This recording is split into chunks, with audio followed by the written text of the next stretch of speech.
Hey guys, so part two, I guess you'd call it, of cutting out this L88 vent. What I have here is my drawn out outline for the desired shape of the vent that I want.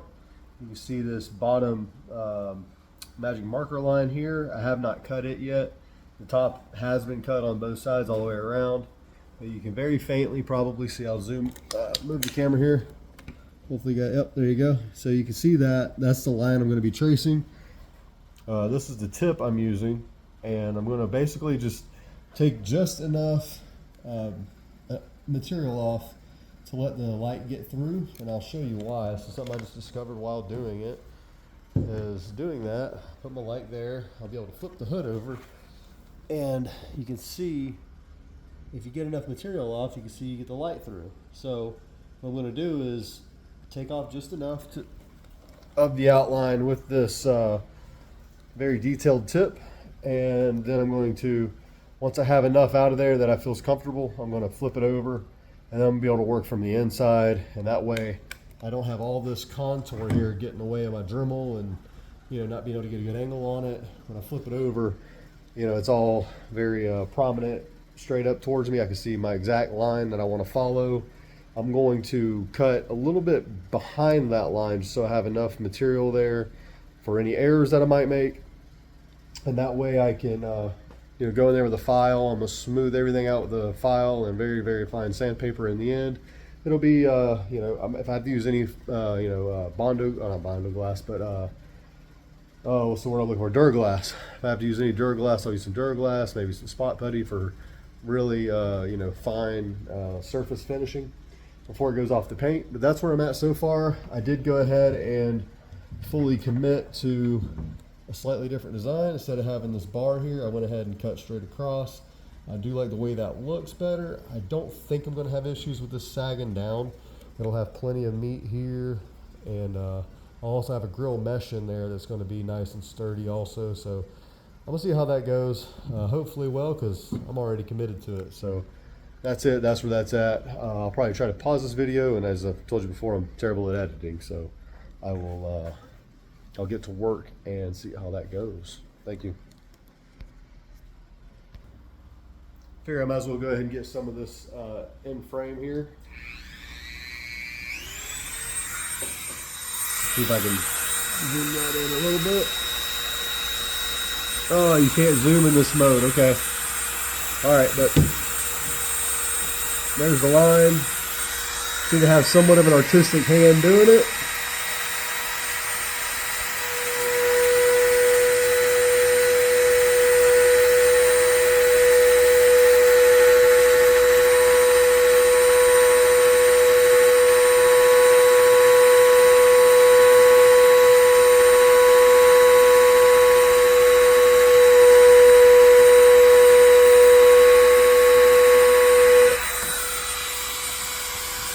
All right. So you can see some of the line that was made. What I'm doing is, turn this off. What I'm doing is I'm actually holding this with my dominant hand, and I'm using my non-dominant hand to kind of slowly push it as they work together to keep it nice, steady, straight, smooth pace. Kind of, you don't want to get stuck on one spot because you'll start to eat into it. You want to keep it moving, keep it moving. You might feel a little bump here and there, whether you're working with metal or fiberglass, but just keep it moving, keep on your line, stay focused, and yeah, stay at it. Don't let it sit there. Just like if you're detailing a car, you don't want to buff one spot for too long. You want to just keep it moving. You'll come back to it, make another pass. So anyway, this may not be enough material taken off to be able to see through the bottom, but I'll check it periodically, go back, look, and see if it is. If it is, then I'm gonna feel comfortable enough to go ahead and flip it over and finish my main cuts. So stay at it. All right, guys, so I got the hood here flipped over, and what I've done is I've decided to take a light, because you can't really see the lines too good, but if I shine my light underneath here, up at it, now you can see them. And what I'm doing is I'm taking my marker there, and I'm making these little black dots just to march out the line. And that way I'm gonna come in here and make a straight line out of all the dots, connect the dots, and then I'm going to follow that line with my Dremel. So just another idea. Maybe it's dumb, maybe it's not, but I bet it works. So just a thought I'd share that little tidbit on how I'm going about doing this, in case anybody else out there decides to give it a try. All right, so I've added just the green tape here, nice edge tape, and you can see here I've gone just below each dot. Hey son, don't do that, okay? I'm using my phone right now. So I've done that to leave enough material, err on the side of caution. Always do that when you're doing this type of work. That way, if you made a mistake, you can go in here, like I said, with a file. This is all going to be leveled off and even. So this is basically taking that butcher's knife to it before you go in there with a scalpel, real fine sandpaper and file. I said stop, son. Thank you. So now what I'm going to do is you can actually use the ridge of the tape. I did this before on top of the hood. I'm just going to kind of follow it with my marker here. Just trying to find the ridge of the tape and ride the ridge of the tape there. It's like a nice, very, very, very fine shelf. You want to use a very fine marker when you do this. Another good reason why we err on the side of caution and leave enough material.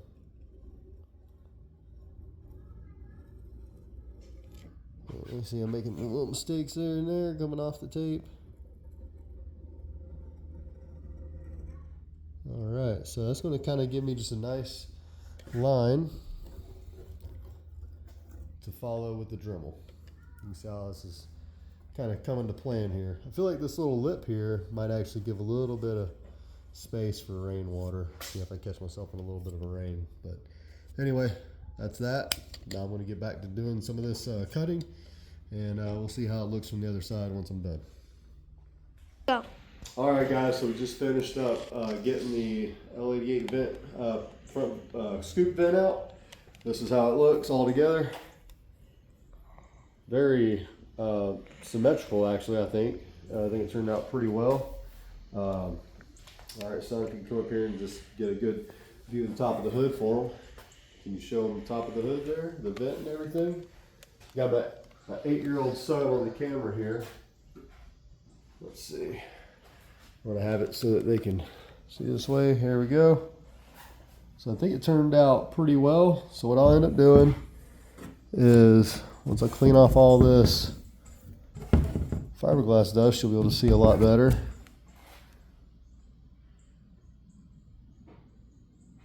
So I'm going to come in here, straighten up a lot of this. Any jagged edges, any spots that need to be filed down. You can see here it does have a bit of a lip that is very consistent all the way around. And it almost gives you a nice little drip rail there. I'm not sure if I want to take that down to the very flat area or if I want to keep that there. I kind of like it there. We'll see how it smooths out with the rest of it. But this is what I mean by leaving enough material there for your errors you may make, or say you want to go with a little bit of a different design there.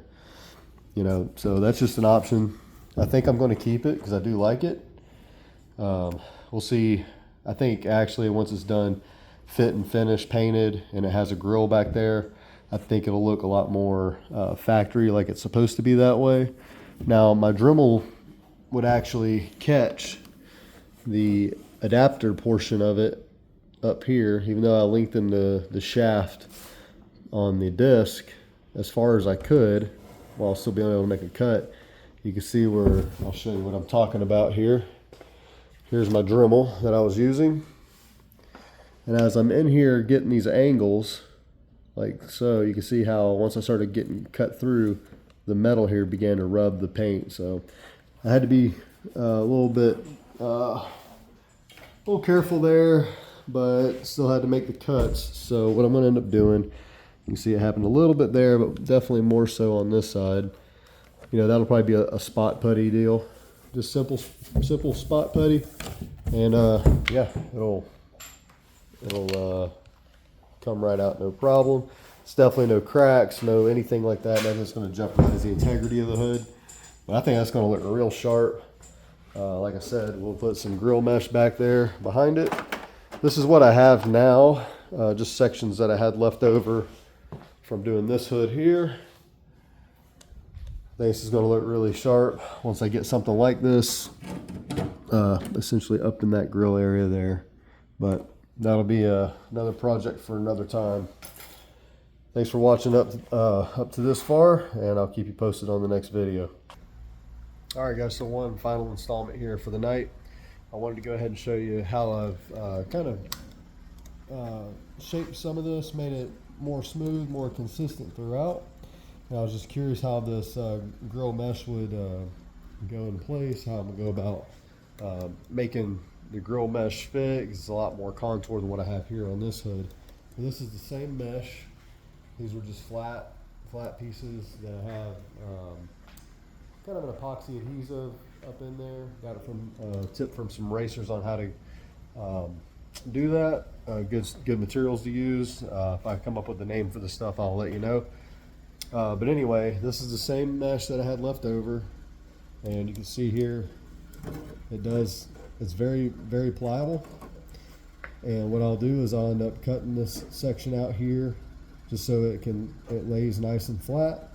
I'll make a cut here as well, and probably take some more material out so that these sections here lay nice and flat. Now, obviously that's the simple part, right? That's the simple portion. I wanted to see how the corners were going to go, and this is a corner piece. It went in really well.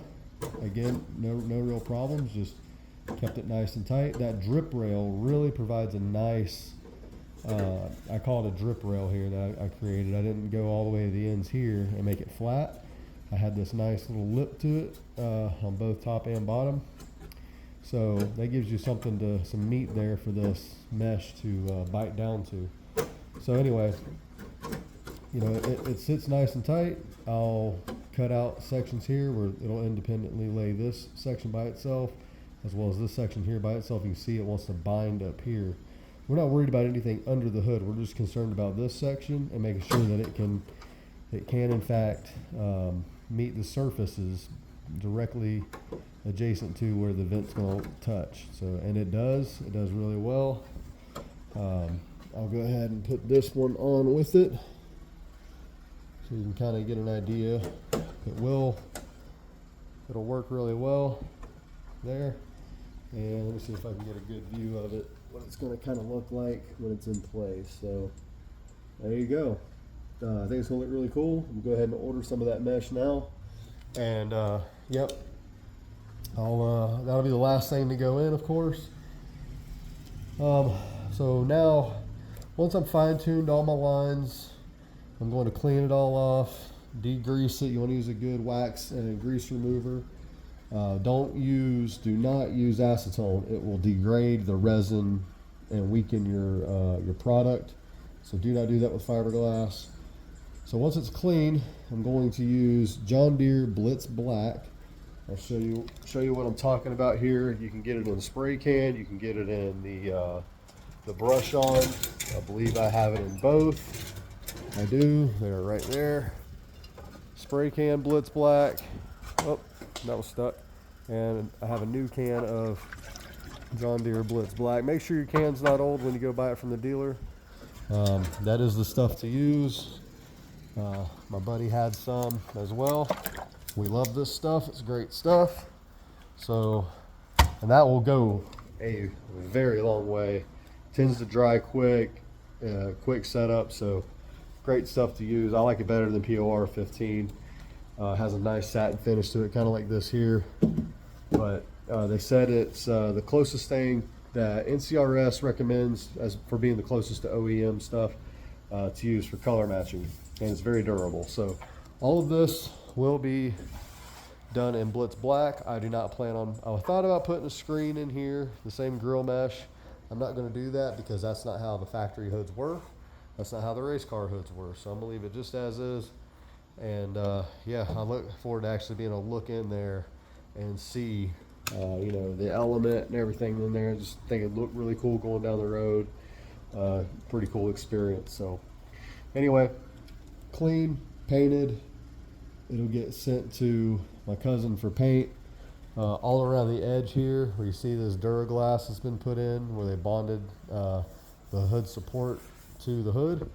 That'll all be John Deere Blitz Black, and I'm gonna let him decide if he wants to, my cousin that is, if he wants to, the painter, if he wants to tape that off and have a red lip there, or just leave it flat black and only have red on the actual external surface. So that's it, guys. I think that's gonna be it for the modification side of it. I'll probably do a video whenever it comes time to doing the paint. I'll do the cleanup and probably show how the brush on stuff goes. I'll probably use some spray maybe in this area here where I can't get in there too good with a brush possibly. I'm not sure exactly how I'm gonna tackle that just yet, but obviously spray paints do have their advantages. The thing about a brush is that wherever I put that brush, that's where the paint goes. I don't have to worry about overspray getting on this nice finish here. I'd like to leave this as is if possible. So that's it, guys. Thanks for watching the videos, and I'll see you guys on the next one.